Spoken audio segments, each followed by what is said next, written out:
Hi, today we're going to talk about responsible credit card use. So ways that you can use a credit card to build your credit score without paying a lot of interest. We'll also talk about some ways that if you do get into credit card debt, to pay your way out of it. All right, let's get started. First of all, limit your risk. Do not get a credit card if you are not confident you can use it responsibly. If there's any doubt in your mind, you're like, I don't know, I might just go buy a huge TV the first day. Do not get a credit card. Wait until you feel like, yes, I can do this thing without getting myself in trouble. Then next thing you do is going to research credit cards. Find one that has a really low APR, the lowest one you can find. These APRs are going to be listed in ranges because it'll be depending on how good of a credit score you have of where you land on that range. But some credit cards are known for lower APRs than other credit cards.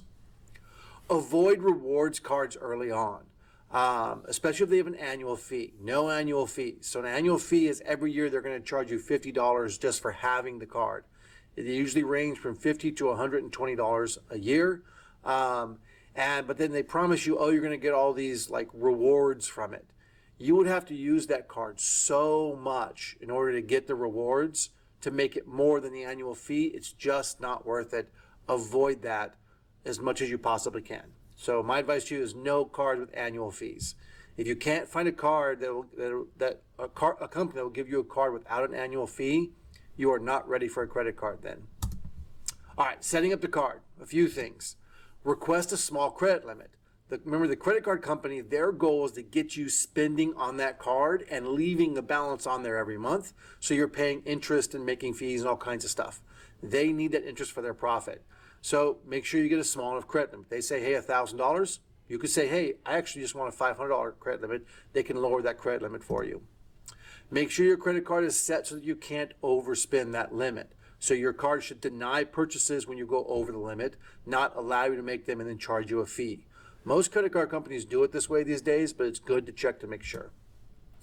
Start with a secured credit card. So build up some savings and build up $500 to $1,000, wherever you want that credit limit to be, and then get a secured credit card. Send that security deposit in. Remember though, with a secured card, you are still getting a credit card. You are still borrowing money. If you don't pay it off at the end of each month, you're going to be paying interest, and there will be fees, all the normal things of a credit card. Your security deposit isn't used to make payments with. It's used only at the very end to close the account and pay everything off. So you can avoid getting into long-term debt with a secured credit card, but you can still get yourself in trouble with interest as you go through. All right. Limit your interest payments. Here's a great method for not paying interest. Use your credit card to build up your score by just making a few necessary payments each month. If you don't use the credit card, just having one doesn't build your score up. Using it and showing that you can use it responsibly and pay it off, that's how you build your score. So you might do something like just pay for gas. All the gas you buy in a month, use your credit card for that.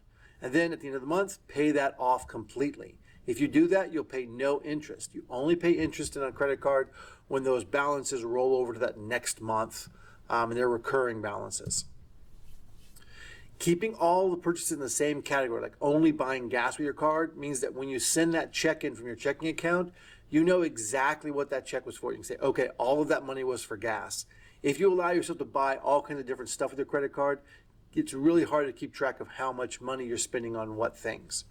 Also, if you stay really disciplined about it and say, I'm only going to buy gas, that will keep you from overspending and putting other things there, like, oh, I'll just put lunch on here, or I'll just do this.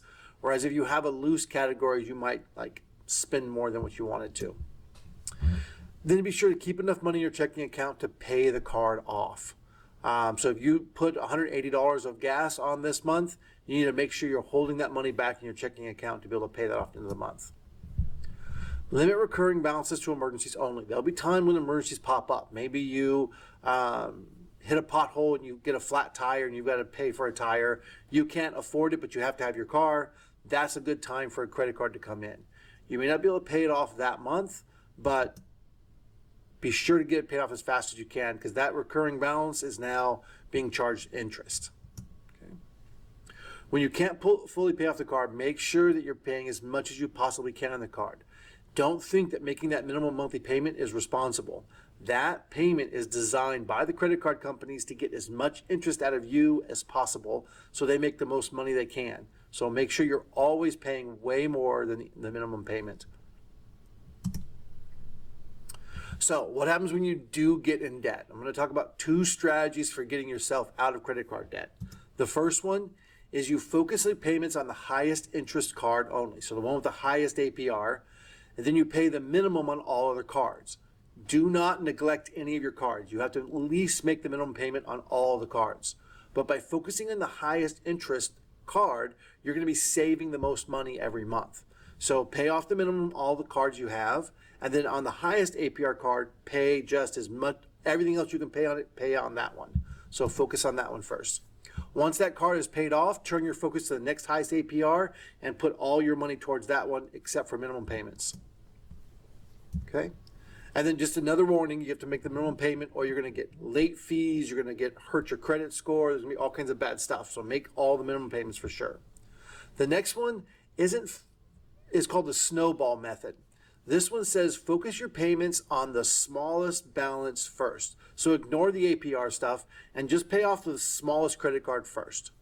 Once you pay off the smallest balance first, because you can do it hopefully pretty quickly, then you turn your money to the next smallest balance and you pay them off there.